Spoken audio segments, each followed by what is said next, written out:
Queridos jovens, a paz do Senhor, tudo bem? Aqui quem fala é o professor Jucimar e nessa oportunidade estaremos aqui passando o conteúdo da nossa 13ª lição do primeiro trimestre de 2020. Como vocês sabem, não é possível estarmos juntos aí presentes, mas a gente vai através desse canal estar transmitindo, passando o conteúdo da última lição. Então, você aí que esteve com a gente durante todas as aulas e vai ter essa oportunidade também de elucidar algumas dúvidas acerca da nossa última lição. Então, nós tivemos aqui o trimestre que tratamos de um tema muito importante, né, dentro da teologia. Estudamos uma matéria muito importante, que foi a Cristologia.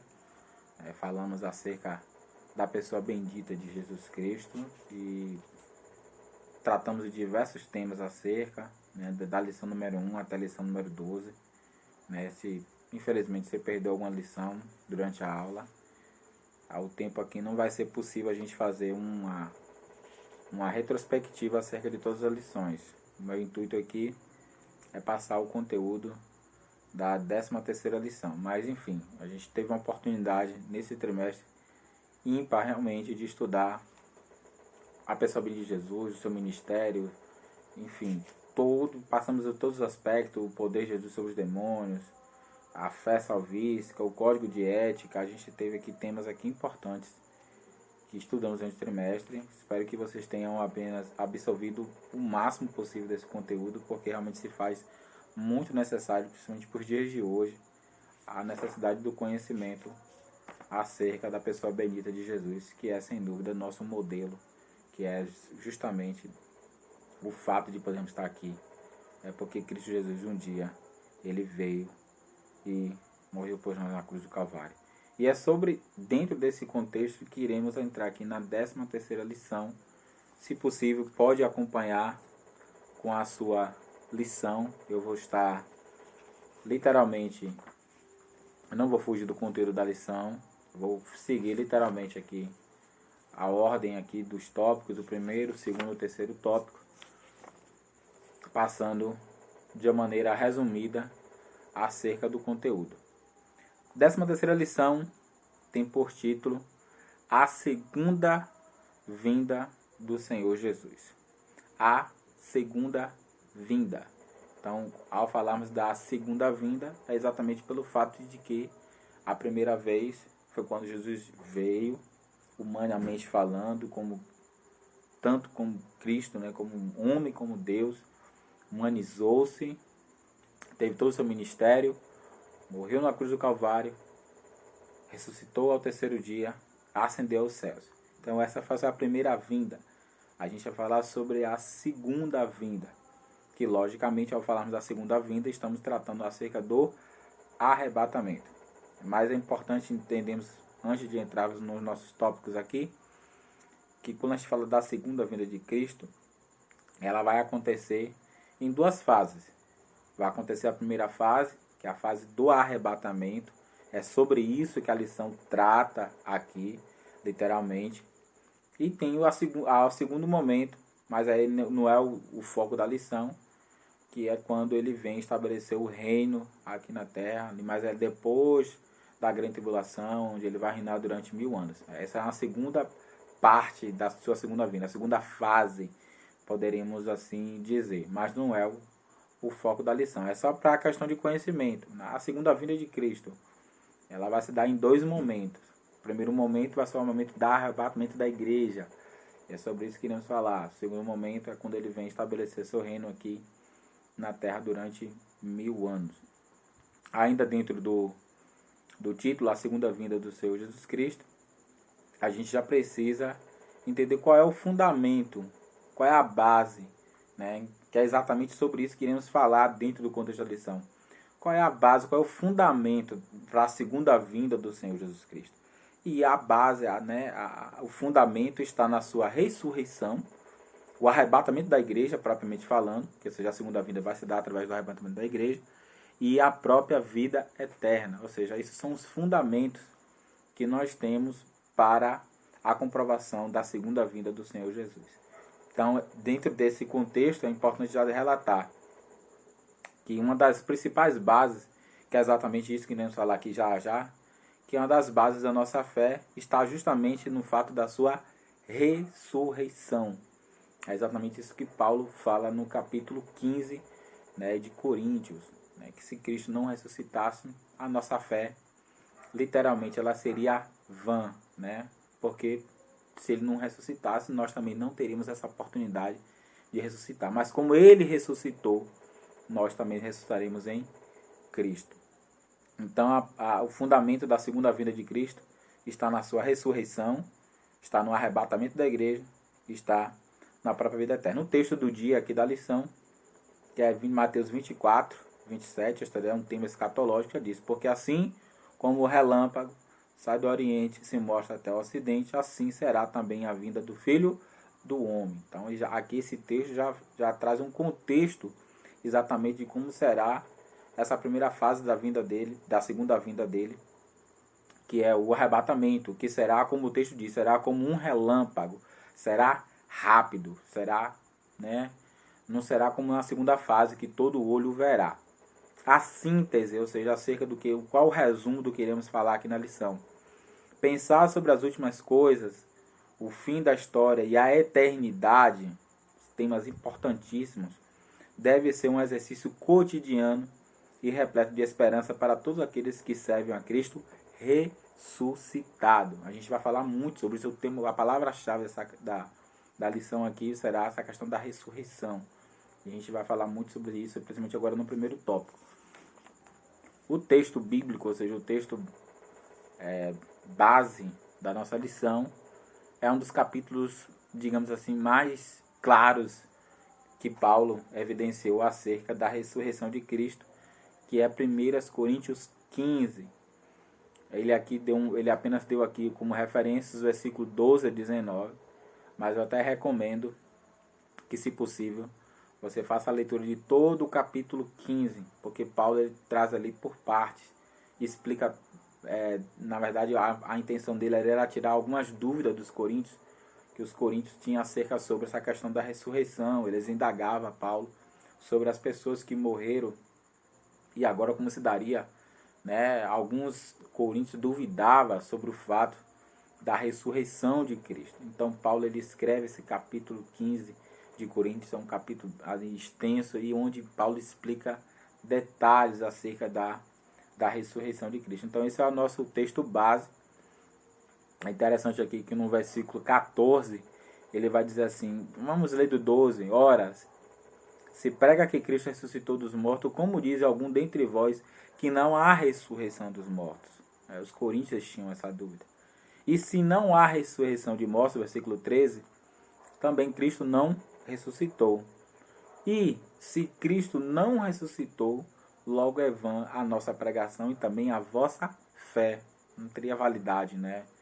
E assim somos também considerados como falsos testemunhas de Deus, pois testificamos de Deus que ressuscitou a Cristo, o qual, porém, não ressuscitou, se na verdade os mortos não ressuscitam. Porque se os mortos não ressuscitam, também Cristo não ressuscitou. Aí versículo 17 ele diz: e se Cristo não ressuscitou, ele volta a evidenciar de novo, é vã a vossa fé, e ainda permaneceis nos vossos pecados. E também os que dormiram em Cristo estão o quê? Perdidos. Lógico, porque não tem mais como ressuscitar se Cristo não tivesse ressuscitado. Se esperarmos em Cristo só nessa vida, somos mais miseráveis de todos os homens. Então aqui é apenas um trecho, na verdade, do capítulo 15, onde Paulo ele traz detalhes, ele finaliza aí falando como será o arrebatamento da igreja, como nós teremos esse corpo, né? Ele explica, porque aí alguém vai perguntar, mas carne e sangue, não, ele explica que carne e sangue não entra no reino, né? Aí ele vai falar sobre o corpo glorificado que nós iremos ter quando Cristo arrebatar a sua igreja. Mas vamos entrar nos tópicos, com seus subtópicos aqui da lição, para entendermos por partes acerca, iremos falar sobre a vida eterna, iremos falar sobre temas importantes. E o primeiro tópico é exatamente sobre a base da nossa fé. Sua ressurreição e ascensão.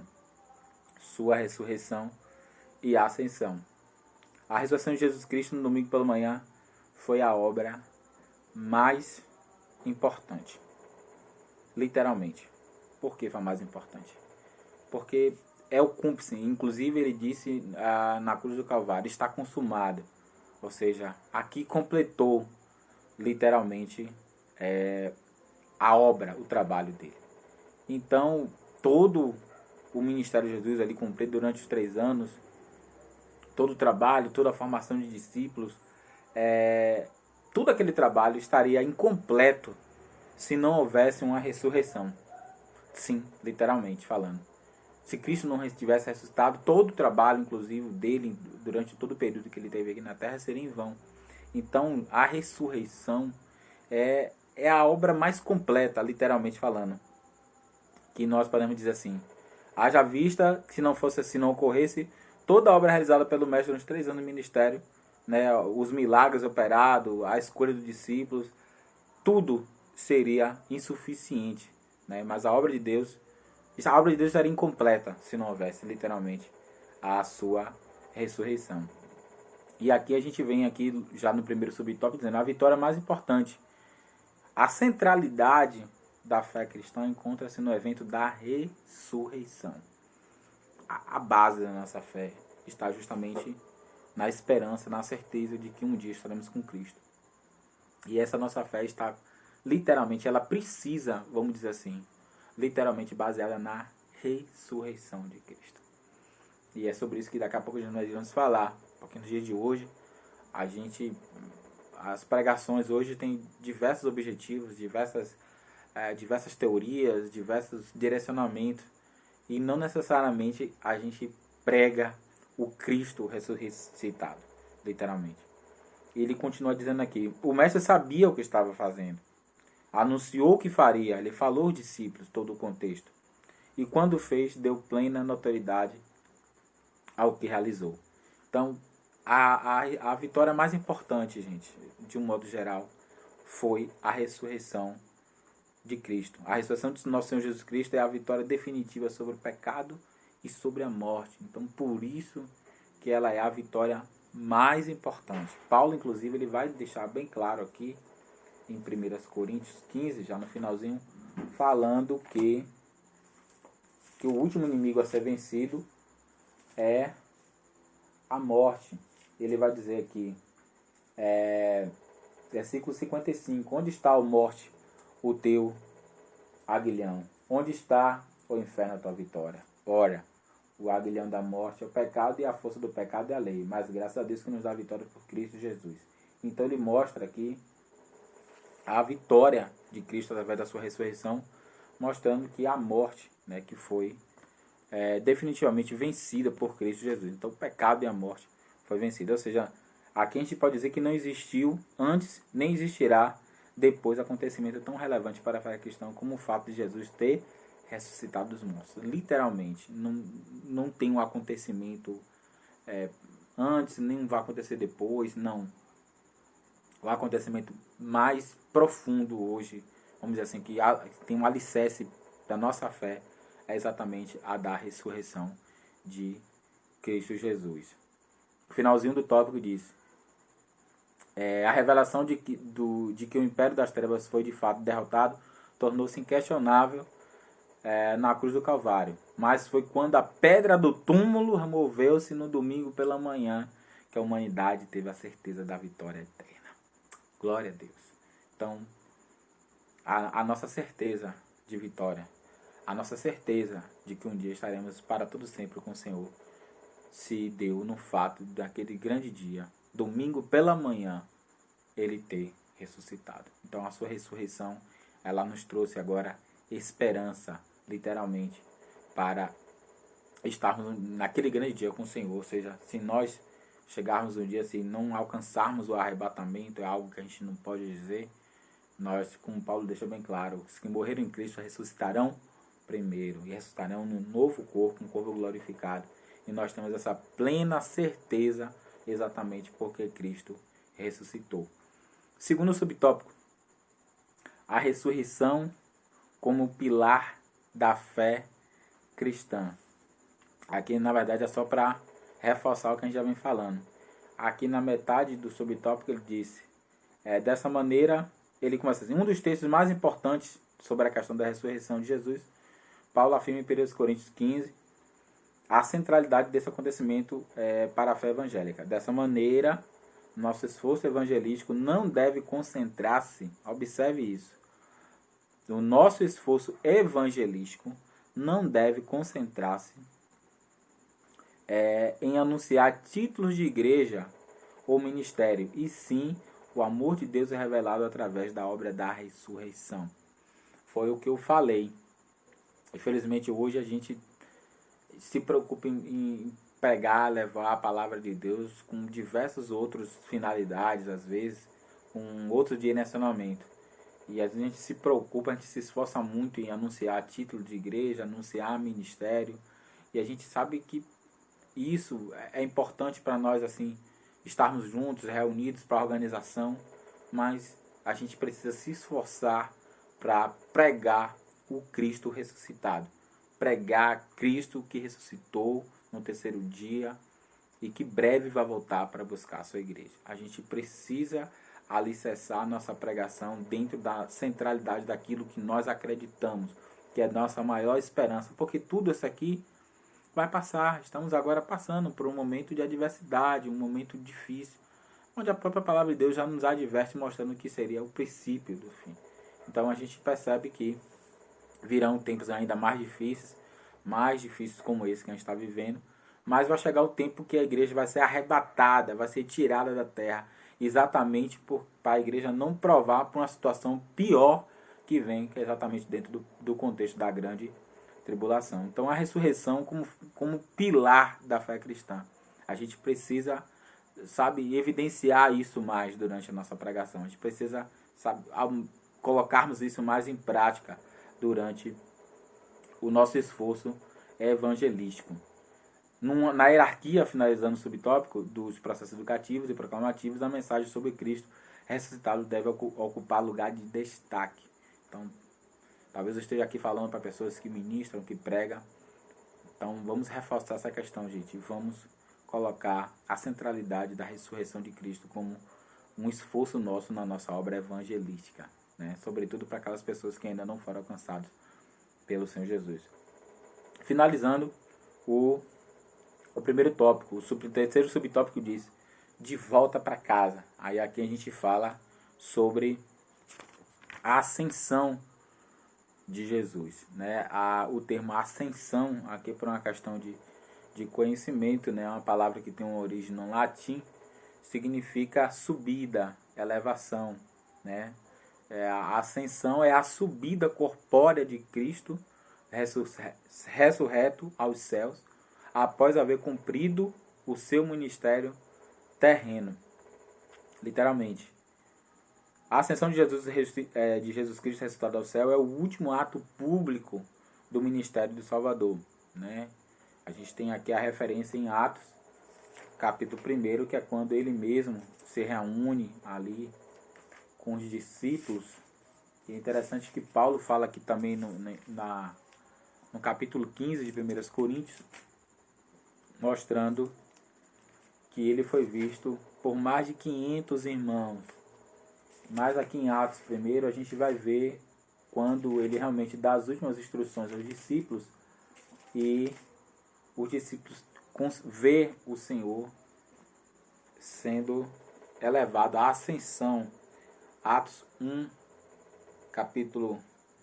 Atos 1, versículo 2, ele diz, até o dia em que foi recebido em cima, depois de ter dado mandamentos pelo Espírito Santo aos apóstolos que escolhera, as quais também, depois de ter padecido, se apresentou vivo, com muitas e inefáveis provas, sendo visto por ele por espaço de 40 dias, e falando do que se respeita ao reino de Deus. Então, percebe que ele teve esse tempo ainda que ele permaneceu. Estando com eles, determinou que eles não ausentassem Jerusalém, para que esperasse as promessas do Pai.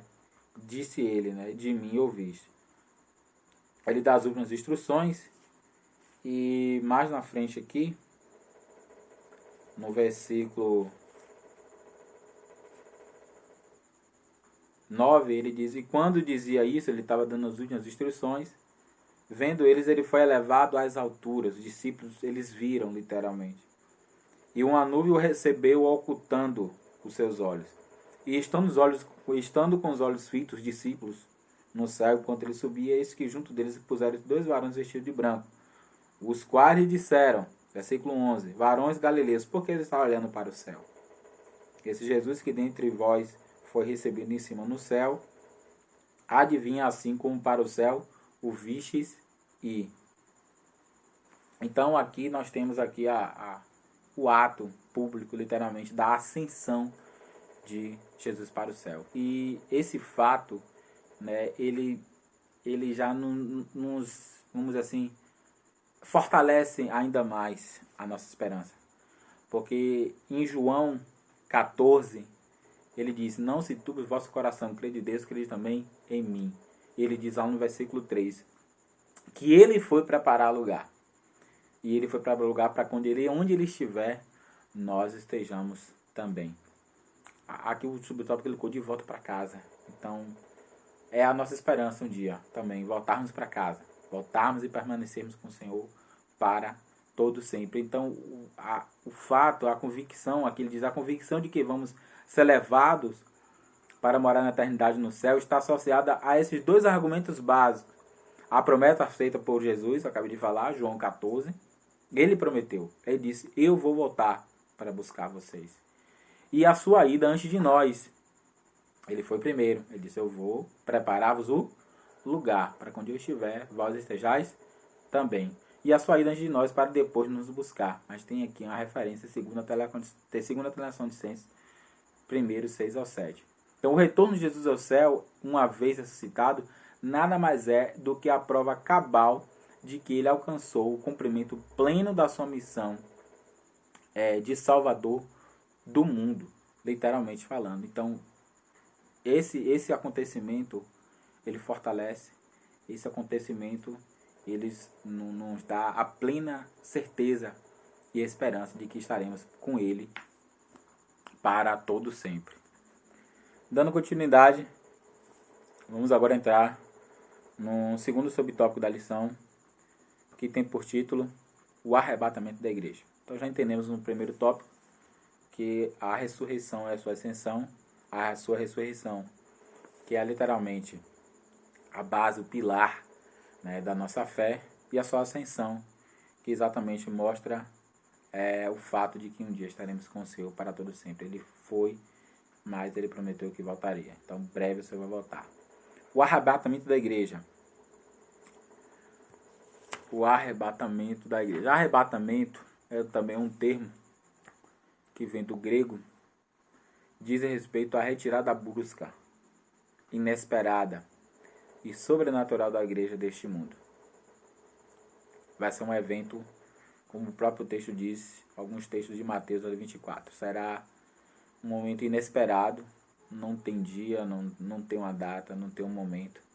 Existem alguns acontecimentos, né, semelhantes a isso que estamos vivenciando, que isso será enuncidados antes exatamente da sua volta. Então, o arrebatamento da igreja ele vai se dar nesse contexto. Então, ao falarmos aqui, a promessa da vinda do Senhor para buscar a sua igreja é o cumprimento de profecia bíblica, literalmente. A gente tem aqui diversos textos, não é o tempo aqui, não é oportuno, eu vou passar alguns textos aqui que traz isso de uma maneira muito clara.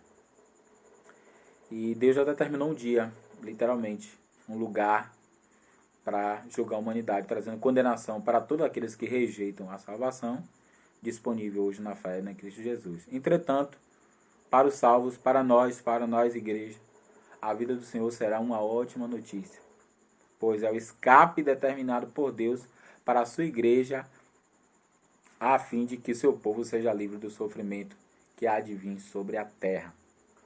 Literalmente será um escape, porque o arrebatamento da igreja vai se dar antes da tribulação. Aí tem uma correntezinha quando eu falo isso. Nós, assembleanos, defendemos a corrente. Nós somos considerados pré-tribulacionistas, ou seja, nós defendemos que o arrebatamento da igreja vai se dar antes da grande tribulação, de acordo com diversos textos que a gente tem aqui na palavra de Deus. Eu estou falando isso porque existem algumas correntes que diz que o arrebatamento da igreja vai acontecer no meio da grande tribulação, e já tem alguns que é aqueles meio, né, diz que vai acontecer no meio, e tem os pós-tribulacionistas que diz que a igreja vai passar por toda a tribulação, misericórdia, Senhor, e só depois é que virá o arrebatamento. Então, existem essas correntes, essas linhas de pensamento, e elas, logicamente, têm alguns textos embasados, mas nós defendemos que o arrebatamento da igreja vai acontecer antes da grande tribulação. O primeiro subtópico: os argumentos presentes nos evangelhos em favor do arrebatamento. Os evangelhos, a gente tem aí literalmente vários textos. O próprio Jesus contou algumas parábolas, inclusive, acerca, né, Mateus 24, ali em diante, capítulo 25, 26, são temas escatológicos, onde nós temos uma gama de textos ali referente ao arrebatamento da igreja. A promessa da vinda do Senhor Jesus para buscar a sua igreja antes de um colapso global é um dos pilares da fé, conforme inclusive consta, inclusive no credo doutrinário das Assembleias de Deus. Mas isso é exatamente uma fé cristã, de um modo geral, porque Cristo Jesus vem buscar o assembleano, Cristo Jesus vem buscar o batista, Cristo vem buscar a igreja, né? Então, ele colocou aqui da fé da Assembleia, não, porque os pilares da fé cristã, de um modo geral. Todos aqueles que aceitam Jesus como seu Salvador de sua vida, independente da congregação, da denominação que eles adorem ao Senhor, eles farão parte da igreja que será arrebatada. A despeito da existência de outras abordagens escatológicas, nós adotamos uma compreensão de que haverá um tempo de juízo e terror sobre a humanidade, e que antes desses acontecimentos sóbrios que virão, estabeleceram-se Cristo Jesus volta glorioso para poupar sua igreja da provação que virá sobre a humanidade. Né? A gente tem aí Apocalipse, a gente tem outros textos que não se deixa isso muito bem claro, aquele período de 7 anos, né, que vai dar em metade, em 3 anos e meio, vai ser algo aparentemente bom, todo mundo, né, vai ter sucesso, vai ter renda, vai ter, enfim, vai ser aquele período maravilhoso. E depois vem aqueles 3 anos e meio da ira de Deus sobre a humanidade. Então será um tempo difícil, um tempo muito complexo, mas louvamos a Deus que a igreja já estará com Cristo Jesus. Então temos alguns textos aqui nos evangelhos que traz o arrebatamento da igreja como algo muito, muito preciso. Aqui, exemplo, nós temos Mateus capítulo de número 24, 44, onde temos 23, 24, onde ele diz: portanto, vigiai igualmente vós, alertas, pois o Filho do Homem virá no momento em que menos esperais. Capítulo 25, versículo 13, ele dá a mesma recomendação. Portanto, vigiai, pois não sabeis o dia, tampouco a hora em que o Filho do Homem chegará. Então, esses textos aqui de Mateus, ele traz para nós exatamente a necessidade de estarmos vigilantes, né? De estarmos alerta, de estarmos atentos, e entender que a volta do Senhor vai se dar a qualquer momento, a qualquer instante. Então, a vida de vigilância é saber que eu estou aqui agora, mas sabendo que eu não sei se virá o dia de amanhã. Eu não sei se você vai ter a oportunidade de assistir esse vídeo. Estou gravando aqui hoje, mas não sei se amanhã você vai ter essa oportunidade. Por quê? O arrebatamento da igreja pode acontecer hoje ainda. E o crente esperançoso em Cristo Jesus, ele precisa estar convicto disso no seu coração em tempo todo, em todo instante. Eu sei que nós fazemos planos, eu sei que a gente tem planos para hoje, para amanhã, para o mês que vem, sei lá, até já para o final do ano. Mas são planos. A gente precisa viver isso, sabendo que o arrebatamento da igreja pode acontecer a qualquer momento. Então a gente precisa ficar vigilante. Então tem várias parábolas que o texto traz sobre isso. E temos aqui inclusive uma parábola que o próprio Senhor contou aqui, que está em Marcos capítulo de número 13, versículos 32 ao 37, onde ele fala, ele resume, ele diz: o Senhor conta uma história de um homem que, partindo para fora da terra, deixou seus servos com a incumbência de realizar cada um a sua obra, e ordenou ao porteiro que vigiasse.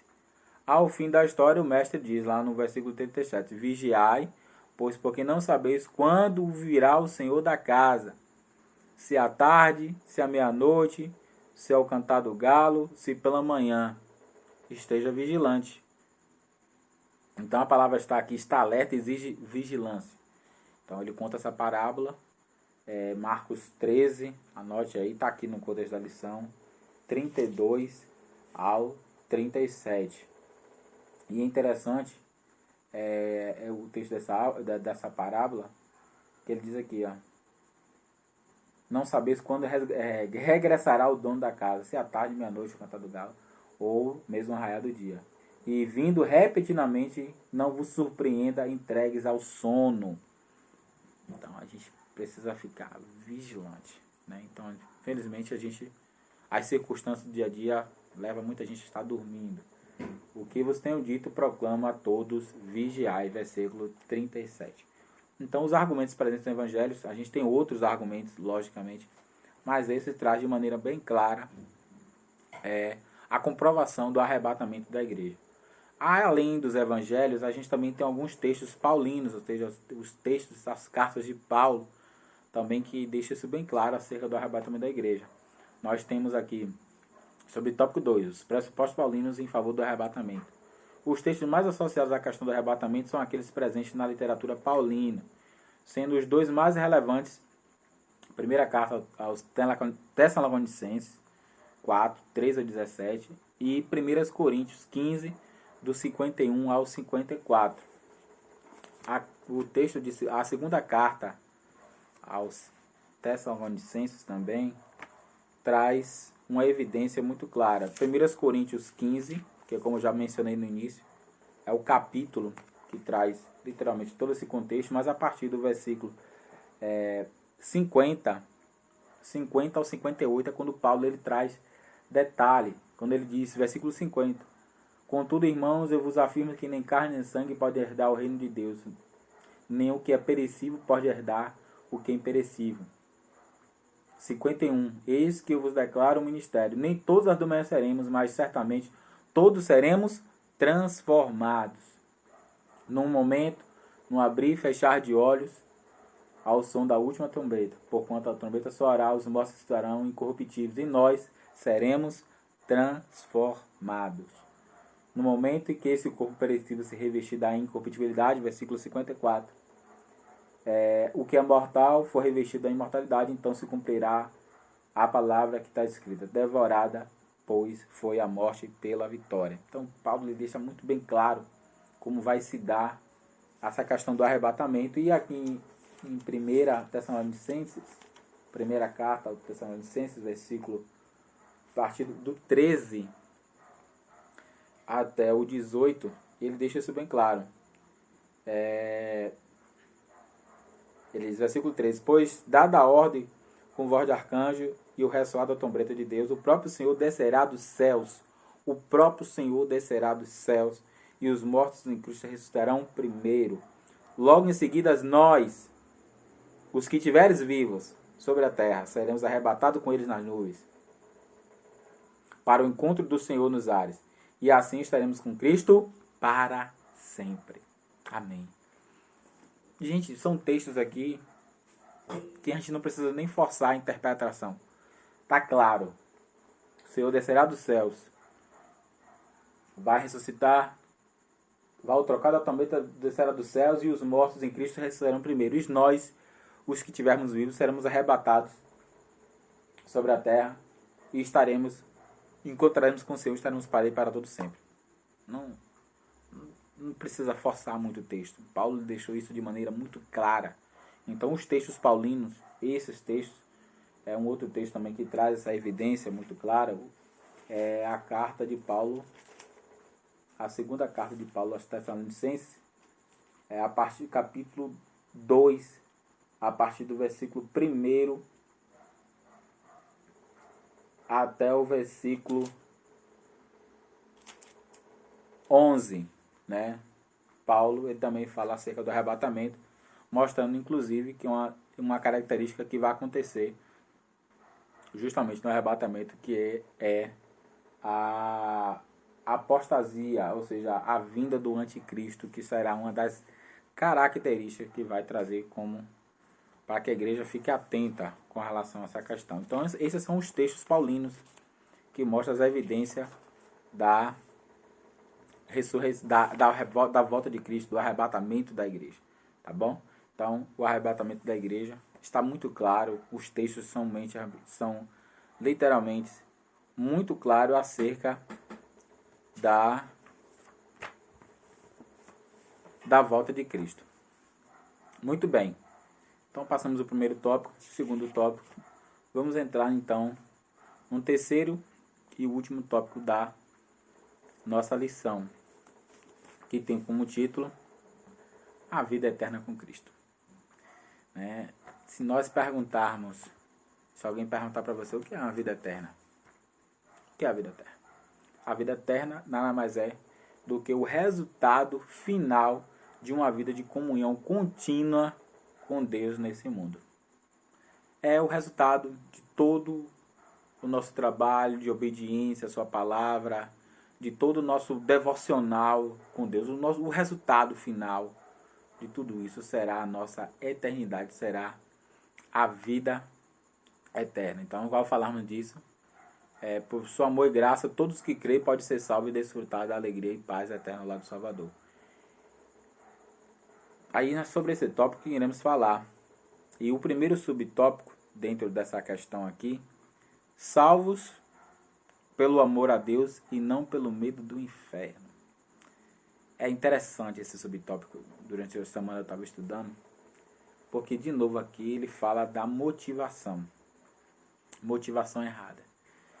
E é muito interessante a gente pensar sobre essa questão aqui, porque possa ser que eu esteja falando com alguém que esteja exatamente dentro desse contexto, quer ir para o céu, mas não porque deseja o céu, mas não porque pensa no céu, mas só pelo fato do medo de dizer, se eu não for para o céu, vou ser lançado no inferno. E se você estiver pensando assim, é melhor a gente repensar melhor direitinho essa questão. Porque não é pelo medo de você ir para o inferno que você vai ser salvo. Você tem que desejar o céu. O finalzinho do tópico diz assim, ó. Na verdade, muitas pessoas nem pensam no céu. Estão muito bem em suas vidas medíocres e materialistas aqui na Terra. O que elas querem é até a certeza de que não irão para o inferno. Se você perguntar, qualquer pessoa aí agora, diz assim, você quer ir para o inferno? Ninguém quer ir. Literalmente. Você pode perguntar isso a qualquer tipo de pessoa, seja ele cristão, não cristão, ninguém quer ir para o inferno. Só que as pessoas acham o seguinte, só pelo fato de que ele não quer ir para o inferno, ele acha que automaticamente ele vai para o céu. E não é bem assim. Então, se nós que estamos em Cristo também tivermos com esse pensamento, com essa motivação errada, eu tenho medo de ir para o inferno, eu não quero ir para o inferno, Senhor misericórdia. Então você tem que pensar no céu. O crente que deseja o céu, que está com Cristo, nasceu de novo, literalmente, ele não tem essa motivação, né?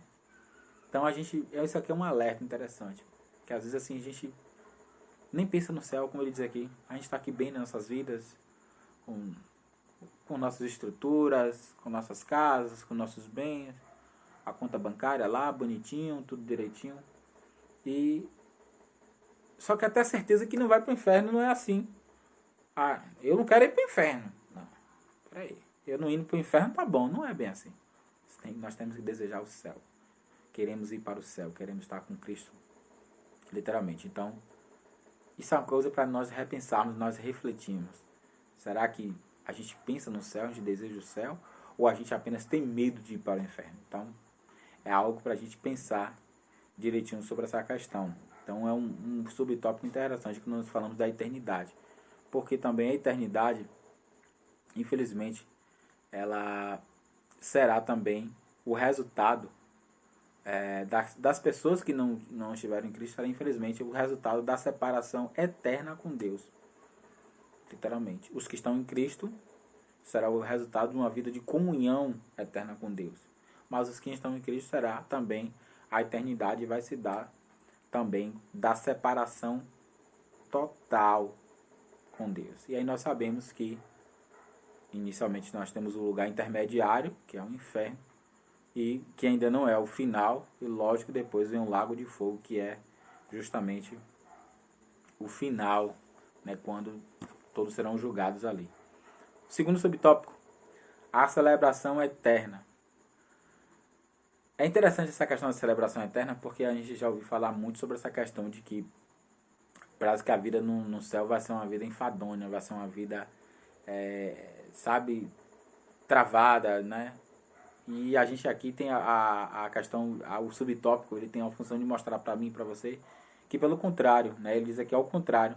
A Escritura revela que viveremos conscientemente nos céus. Consciência, nós teremos nossa plena consciência daquilo que você fez, daquilo que você é. Permanecerá, né? Consciente no céu, saberemos quem é Jesus e lembraremos do que ele fez por nós, né? Nós temos aqui a referência de Mateus 25, 36 ao 40.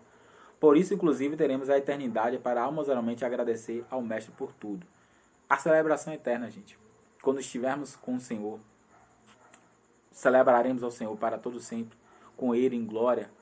Não será o resultado, eu sei que talvez você já ouviu falar muito sobre isso, mas não será uma vida enfadonha, não será uma vida, né? Sabe, algumas pessoas acham que vai ser aquela coisa travada. Não, pelo contrário. A vida na eternidade não será inerte ou enfadonha, como alguns pensam. Muito pelo contrário, será dinâmica. Haja vista que a alegria e a paz se farão presente. Então serão momentos eternos de gratidão e celebração a Deus por tão maravilhosa salvação. Então a Escritura revela que viveremos conscientemente no céu. Literalmente. Toda essa consciência, não, que assim, até eu mesmo já pensei. Vai tudo zerar, vai apagar, você não vai lembrar mais de quem você é. Não.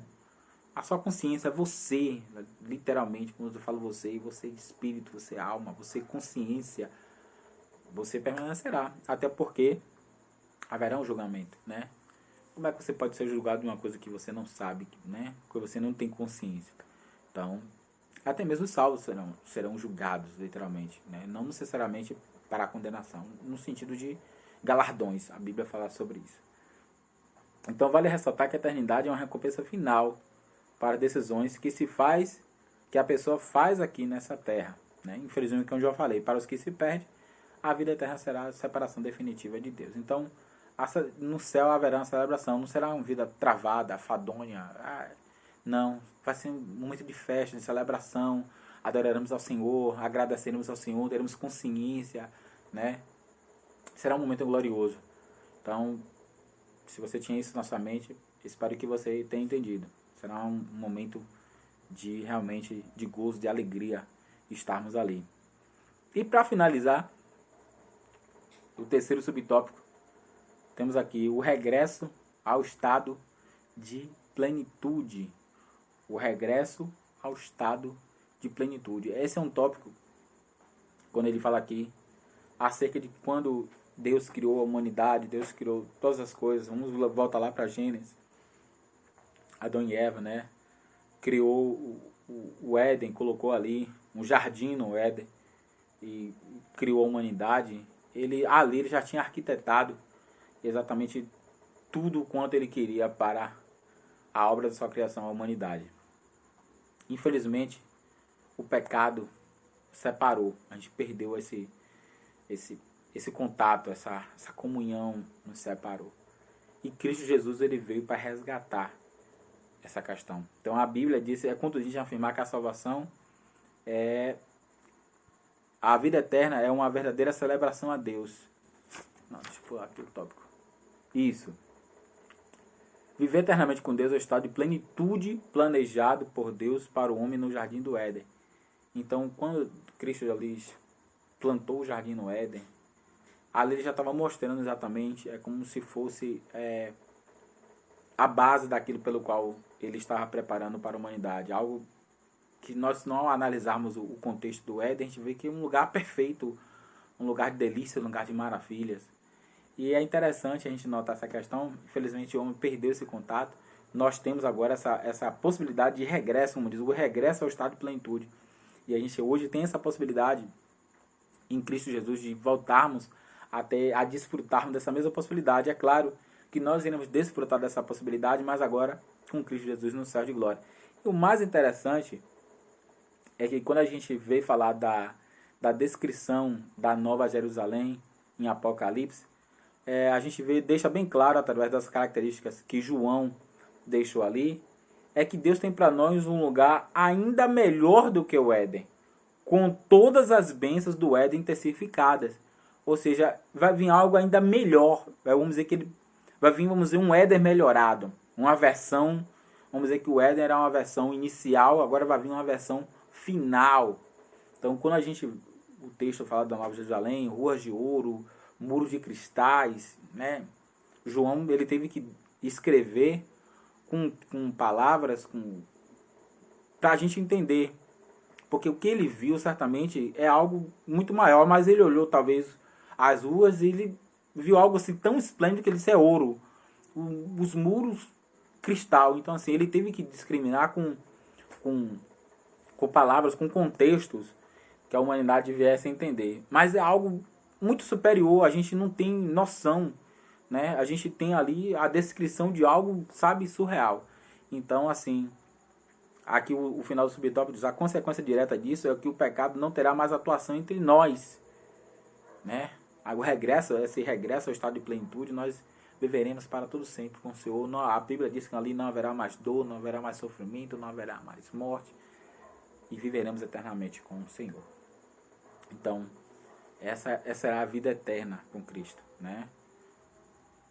Um momento de celebração, de plenitude, onde teremos a oportunidade de regressar ao princípio que Deus criou para a humanidade, desde o princípio, quando ele criou ali o ser humano. Aqui o plano de reconciliação arquitetado por Deus trouxe para a humanidade uma nova oportunidade. A gente tem hoje essa nova oportunidade de ter acesso às bênçãos superiores que o Senhor havia disponibilizado no Jardim do Éden. Nós temos essa possibilidade hoje. Então essa é uma oportunidade hoje. Se talvez alguma outra pessoa que estiver assistindo vai assistir essa videoaula, ainda não fez um encontro com o Senhor, aproveite essa oportunidade e saber que você tem hoje a oportunidade em Cristo Jesus de poder desfrutar de todas as bênçãos que Deus disponibilizou para o homem. O homem falhou, é verdade, mas Cristo Jesus, ele veio, morreu na cruz do Calvário, ressuscitou o terceiro dia, breve vai voltar à sua igreja, e quando ele voltar, ele vai nos levar para esse lugar maravilhoso que ele foi preparar, que a gente crê que já está preparado. Vai ser só uma questão de não sei quanto tempo, mas nós cremos que breve o Senhor virá e nós em Cristo Jesus teremos a possibilidade de desfrutarmos de todas essas bênçãos celestiais. Então é assim que se dará a segunda vinda do Senhor Jesus. Será um momento rápido, inesperado. Nós, se estivermos vivos, seremos arrebatados com Ele e viveremos para todo sempre. Os que morreram em Cristo ressuscitarão primeiro, e todos numa vida de celebração e alegria, conscientemente, estaremos para todo sempre com o Senhor. Essa de fato deve ser a nossa maior esperança. Essa de fato deve ser a maior certeza, a alegria do dia a dia. E é algo que a gente precisa pregar mais, né? A gente precisa se esforçar para colocar isso de maneira mais clara nos nossos sermões, nas nossas pregações, no nosso dia a dia. E assim a gente termina a nossa aula, finaliza a nossa videoaula. Terminamos também o nosso trimestre. Realmente, né, a oportunidade foi um trimestre com conteúdo realmente ímpar. Tá vindo aí, a partir do próximo domingo, o nosso segundo trimestre. Teremos aí, gente, a oportunidade de estudar o livro de Josué. Lições certamente maravilhosas a gente consegue retirar ali do contexto do livro de Josué. Que Deus em Cristo Jesus continue abençoando a tua vida para a glória de Deus Pai. Deus continue abençoando a sua vida em nome de Jesus. E aqui eu fico aqui com esse vídeo. Deus abençoe a todos.